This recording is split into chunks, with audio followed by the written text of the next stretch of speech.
This is a Volkswagen Scirocco, a classic that was lost and forgotten deep in the forest for years. Swallowed by nature, buried under thick bushes, vines, and snow, only faint traces of its original yellow paint remain.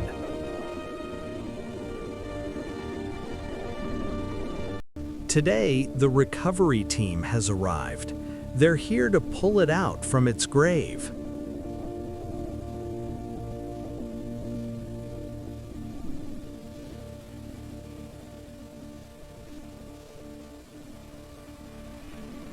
With raw power from the winch, the Scirocco finally begins to move.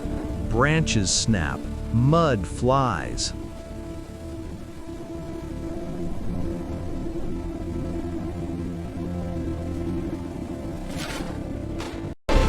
Cold, wild forest, it's finally coming home to the garage. The long journey back to life begins.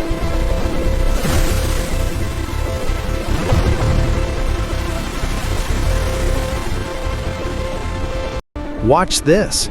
Years of mud, moss, and dirt are blasted away under high pressure. Little by little, this car is starting to breathe again. Good. Let's get it secured.